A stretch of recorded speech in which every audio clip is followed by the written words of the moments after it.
What's going on, ladies and gentlemen? I would like to welcome you all to another edition of Wayne's Perspective, where we operate in discipline, decency, integrity, and respect. And I'm coming through with another video just for you. Before we get started, as usual, I hope everyone is doing okay, taking every day one day at a time and living life the best way you know how. As for me, y'all know how I do. I'm doing just fine over here. No complaints today. I'm also taking every day one day at a time and living life the best way I know how. And on that note, we're going to go ahead and get started with today's video.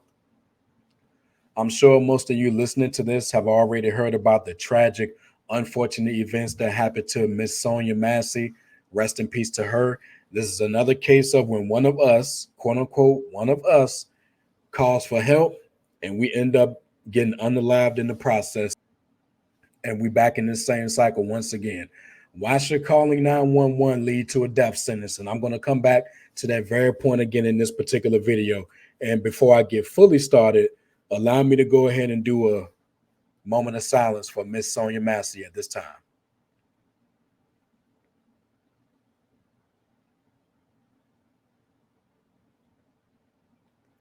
Okay, once again, rest in peace to Sonya Massey. And on that note, I'm going to get my screen share because I'm going to start with this first article courtesy of the Independent. Credit to them and credit to Justin Rochlich. I believe I pronounced that right. This is everything we need to know about the Sonya Massey shooting. Sean Grayson, the deputy who shot and killed Sonya Massey, will now face judgment by the criminal justice system and will never again work in law enforcement, according to Sangamon County Sheriff Jack Campbell. And we will not play the body cam footage on this channel. I seen it, don't want to see it again. Early in the disastrous July 6th encounter between Sonya Massey and now terminated Sangamon County Sheriff's Deputy Sean Grayson, she told the officer and his partner, "I love y'all, thank y'all." Massey, who reportedly suffered from mental illness, had called 911 a few minutes before 1 a.m., asking for police to respond to her home in Springfield, Illinois. She told the dispatcher that she heard banging noises outside and thought it might be a prowler. Roughly 30 minutes later, she laid down on her kitchen floor. Here's what we know about how things went down. Sonya Lene Wilborn Massey was born February 12th, 1988, in San Diego. The mother of two teenagers, Malachi Hill Massey and Jeanette Massey, loved to do hair and spend time with her family, according to her obituary. Massey had been diagnosed with paranoid schizophrenia, but was managing it with medication, her daughter said. The situation unfolds. At 12:49 a.m., Massey dialed 911 and says she is hearing stuff she finds suspicious, requesting police to come and see what is going on. Grayson and his partner, who has not been publicly identified, arrived at her house and used their flashlights to search the yard, body cam footage shows. The officers knocked on Massey's front door, but she didn't answer until around 1:15 a.m. According to the footage, they found her to be calm and not aggressive, although perhaps unwell, court records say. "Are you doing all right mentally?" one asked. "Yes, I took my medicine," Massey replied. According to the footage, which was captured by Grayson's partner's body cam, Grayson didn't activate his own body cam until after the shooting, according to prosecutors. While Grayson's partner checked out the rest of the small house, Grayson spotted a pot of water on the nearby stove and told Massey to shut it off. "We don't need a fire while we're here," he says. Things began to go sideways. In the chaotic moments that followed, Massey picked up the pot, which prompted Grayson and his partner to retreat. Massey asked where they're going, to which Grayson said they are trying to get away from her hot, steaming water. A seemingly confused Massey then asked, "Away from the hot, steaming water? I rebuke you in the name of Jesus." Grayson reacted by drawing his weapon, shouting, "You better effing not. I swear to God, I'll effing shoot you right in your effing face. Drop the effing pot, drop the effing pot, drop it." At 1:21 a.m., Grayson fired 3 shots at Massey, killing her with a bullet to the face. His partner told him he is going to get his first aid kit from their patrol car, but Grayson said that it's a headshot and there's nothing we can do. That's terrible. 2 minutes later, Grayson radioed the dispatcher and asked if police had previously been called to Massey's home over mental health concerns.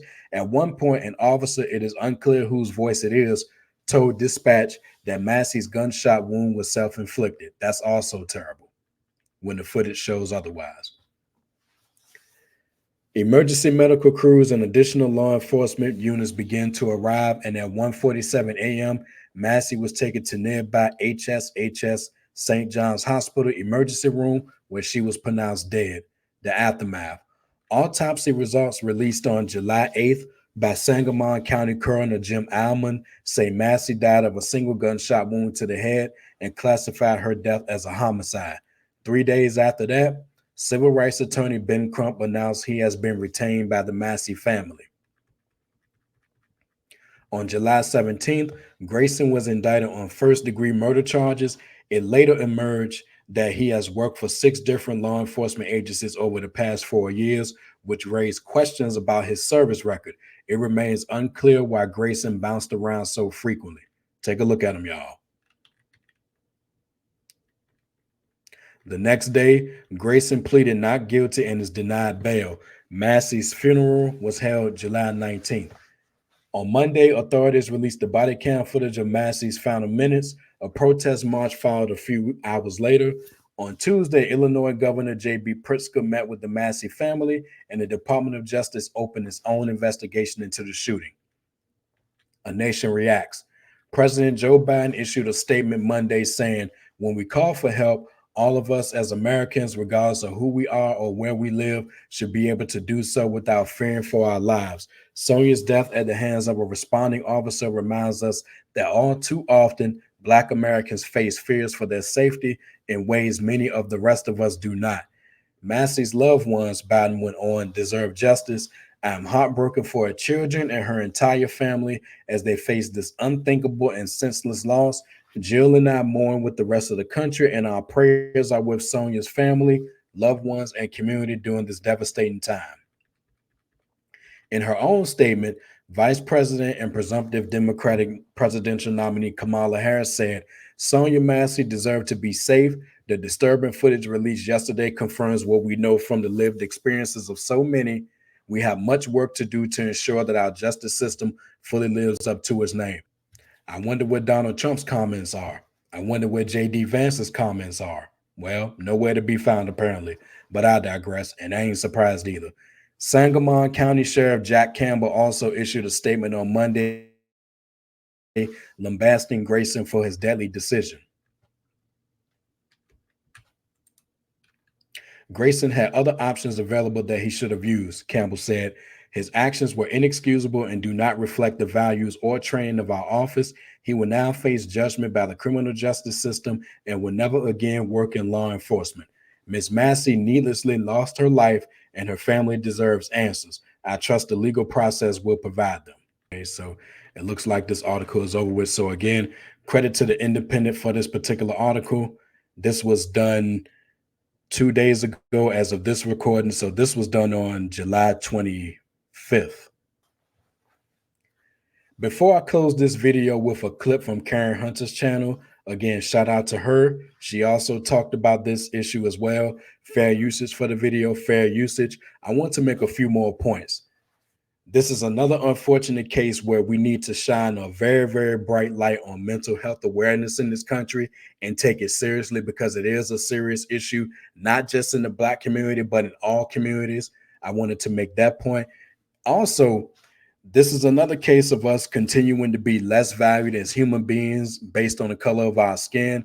And that's confirmed when you have law enforcement officers refusing to render aid, which brings me to my next point. At this point, I think that it should be grounds for termination if you refuse to give a person aid. It's that simple. Also, when you look at the body cam footage, you can see that the officers, mainly that deputy Sean, he was disrespectful and aggressive when he entered the place. So either you're annoyed or you're irritated that you had to answer the call, or you don't like Black people, or both.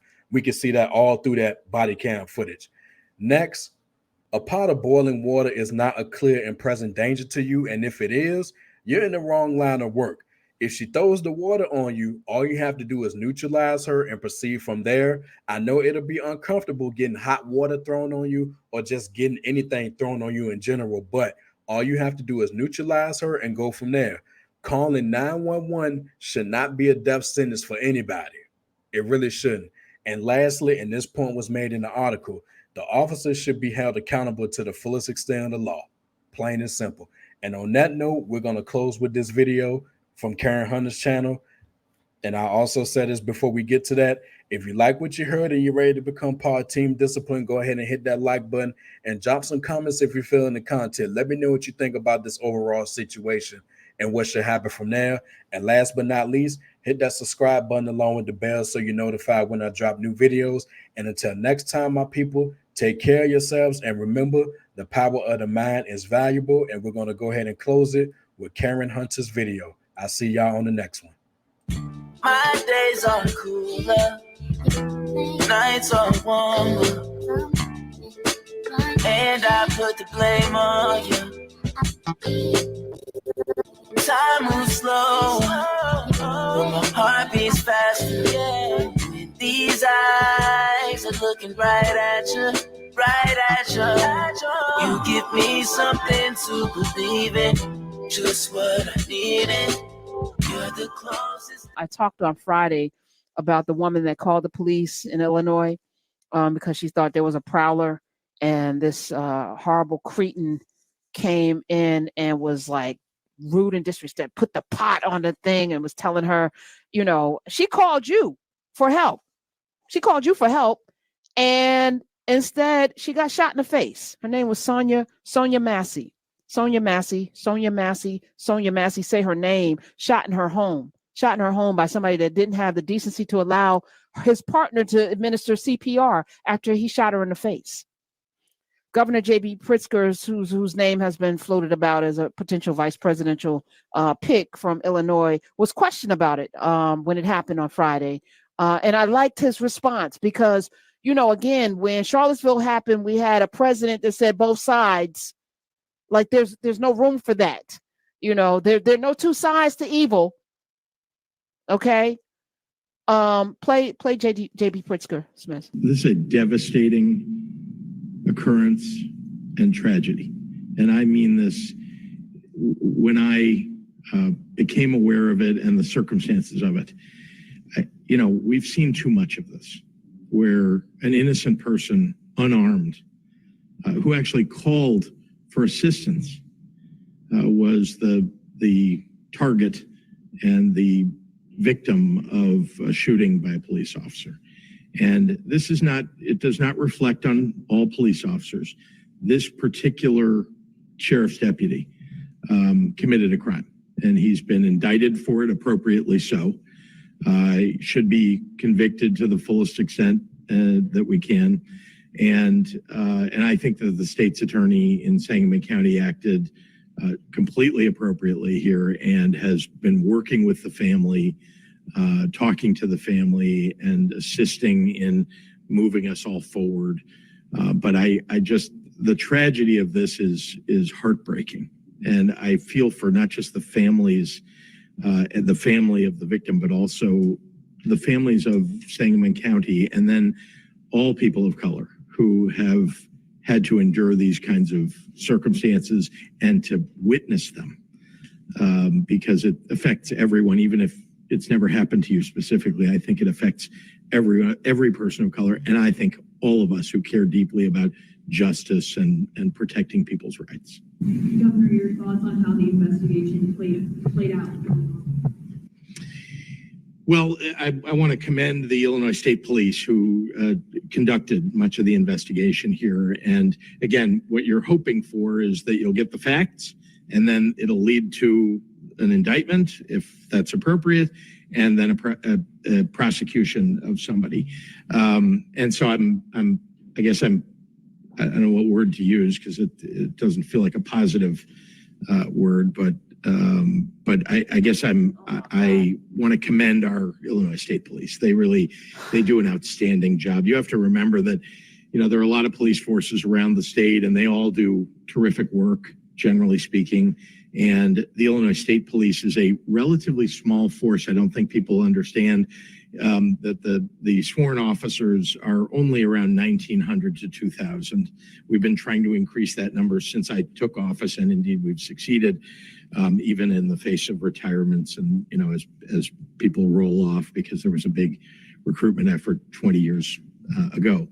And so, but I am always proud that when something like this happens, of the work that they do. The investigation, I think, was carried out as expeditiously as they could. And, you know, so that's what I have to say about it. You know, there's so much more that I think the public doesn't, you know, hasn't been engaged in, that I don't know about the case. And I'm sure we'll learn that going forward, thanks to you and your colleagues. That's what leadership looks like. There's no rush to protect the police. Today, the body cam was released. And if you have the stomach for it, I suggest you watch it, because in that you'll see, first of all, how big and towering this police officer was. Again, she called because she thought there was a prowler. They checked her house. There was nobody. He comes in her house. He's big. She's small. She's got on her nightgown and bathrobe, and her hair is tied up. Small, slight woman, Sonya Massey. She apparently had some water on the pot, on the stove. Maybe she was cooking. So she's removing it, and he gets really nasty with her, and you could hear it. And she rebukes him in the name of Jesus, something I do quite often, by the way. I do that quite often. So I'm feeling some ways right now, because, you know, there's power in that word. And you rebuke somebody in the name of Jesus because you feel a way that you need to address the demons. You know what I'm saying? She knew that there was a demon in the room. And what I'm saying is that there's a climate in this country right now that there are people who take the force, who take military with nefarious means and ill will towards people.